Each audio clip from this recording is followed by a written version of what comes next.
ഗുരുവായൂർ അമ്പലത്തിൽ നിന്ന് ഞങ്ങൾ ഇറങ്ങി നേരെ പോയത് ഗുരുവായൂർ റെയിൽവേ സ്റ്റേഷനാണ്. ഞങ്ങൾക്ക് അവിടെ നിന്ന് പോകാനുണ്ടായിരുന്നത് തൃശ്ശൂർ ചാലക്കുടിയിലാണ്. അങ്ങനെ ചാലക്കുടിയിലെത്തിയതിന് ശേഷം വീണ്ടും ബസ് കയറി ഞങ്ങൾ ആതിരപ്പള്ളി പോയി. ആതിരപ്പള്ളിയിൽ ഞങ്ങൾ നേരത്തെ തന്നെ റൂമൊക്കെ ബുക്ക് ചെയ്തിട്ടുണ്ടായിരുന്നു. പിന്നെ ഇനി അവിടുത്തെ കുറേ സ്ഥലങ്ങൾ കാണുക എന്നുള്ളതായിരുന്നു അടുത്ത പ്ലാൻ. ആതിരപ്പള്ളി എത്തിയപ്പോൾ തന്നെ നല്ല ലേറ്റ് ആയിട്ടുണ്ടായിരുന്നു. പിന്നെ ഞങ്ങൾ പിറ്റേ ദിവസമാണ് എല്ലായിടം പോകാൻ പ്ലാൻ ചെയ്തത്. അങ്ങനെ രാവിലെ തന്നെ എല്ലാവരും റെഡിയായി ചായയും വടയൊക്കെ കുടിച്ച് നേരെ വണ്ടി വിട്ടത് ആതിരപ്പള്ളി വാട്ടർഫോൾസ് കാണാനാണ്. ചേച്ചിയും ചേട്ടനും മുന്നേ കല്യാണം കഴിഞ്ഞ സമയത്ത് കുറേ നാൾ തൃശ്ശൂർ തന്നെയായിരുന്നു. അപ്പോൾ ഞാൻ ഇടയ്ക്കിടയ്ക്ക് വരാറുണ്ടായിരുന്നു. അപ്പോൾ ഈ ആതിരപ്പള്ളി വാട്ടർഫോൾസൊക്കെ 1-2 പ്രാവശ്യം ഞാൻ കണ്ടിട്ടുമുണ്ട്. പക്ഷേ ഇതിൻ്റെ കോമഡി എന്താണെന്ന് വെച്ചാൽ ഞാൻ ഇതുവരെ ആതിരപ്പള്ളി വാട്ടർഫോൾസ് നേരിട്ട് കണ്ടിട്ടില്ല.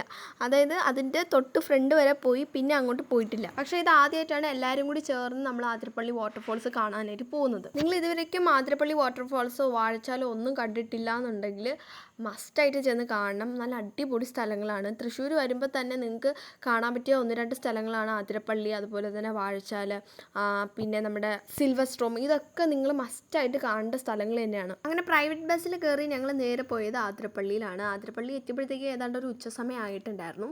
ഞങ്ങൾ അവിടെ ചെന്ന ഉടനെ ഉപ്പിലിട്ട മാങ്ങയും പൈനാപ്പിളും ഒക്കെ വാങ്ങിച്ച് കഴിച്ചു. നല്ല വെറൈറ്റി ടോയ്സ് ഒക്കെ കിട്ടുന്ന ടോയ് ഷോപ്പുകളൊക്കെ ഉണ്ട് കേട്ടോ അവിടെ. ഉച്ചസമയം ആയതുകൊണ്ട് തന്നെ ഫുഡ് കഴിച്ചിട്ട് നേരെ വാട്ടർഫോൾസ് കാണാമെന്ന് വിചാരിച്ചു. അങ്ങനെ ഞങ്ങൾ നേരെ ഫുഡ് കഴിക്കാനായിട്ട് പോയി. ആ റെസ്റ്റോറൻറ്റിൽ ഇരുന്ന് നോക്കുന്ന വ്യൂ ആണ് നിങ്ങൾ ഈ കാണുന്നത്. അവിടെ ഞങ്ങൾക്ക് നോക്കുമ്പോഴത്തേക്കും വാട്ടർഫോൾസൊക്കെ കാണാൻ. ഞാനൊരു ബിരിയാണി ലവറാണ്. അതുകൊണ്ട് തന്നെ എവിടെ പോയാലും ആദ്യം ഞാൻ നോക്കുന്നത് അവിടെ ബിരിയാണി ഉണ്ടോ എന്നാണ്. ടൂറിസ്റ്റ് പ്ലേസ് ആയതുകൊണ്ട് തന്നെ നമ്മുടെ സാധാരണ ഫുഡുകളിനേക്കാൾ കുറച്ചുകൂടെ റേറ്റ് ഉണ്ടാവും. അതുപോലെ തന്നെ ടേസ്റ്റ് നമ്മൾ പ്രതീക്ഷിക്കുന്ന പോലെ എല്ലായിടത്തും സെയിം ടേസ്റ്റ് കിട്ടണമെന്നില്ല. ഫുഡൊക്കെ കഴിച്ച് ഞങ്ങൾ നേരെ ആതിരപ്പള്ളി വാട്ടർഫോൾസ് കാണാനായിട്ട് താഴോട്ട് പോയി. കുറച്ച് ബുദ്ധിമുട്ടാണ് അങ്ങോട്ട് താഴോട്ട് ഇറങ്ങി പോകാനായിട്ട്. അതിനിടയിൽ എൻ്റെ അമ്മ പറഞ്ഞതാണ് കേട്ടോ ഇത് കാട്ടാക്കടയുള്ളതാ.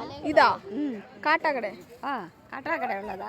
വാട്ടർഫോൾസ് കണ്ടതിൻ്റെ എക്സൈറ്റ്മെൻറ്റിൽ എനിക്ക് വീഡിയോസൊന്നും എടുക്കാൻ പറ്റിയില്ല. ആകെപ്പാടെ കുറച്ച് ഫോട്ടോസ് മാത്രമേ എടുത്തിട്ടുള്ളൂ. അതാണ് നിങ്ങൾ ഈ കാണുന്നത്.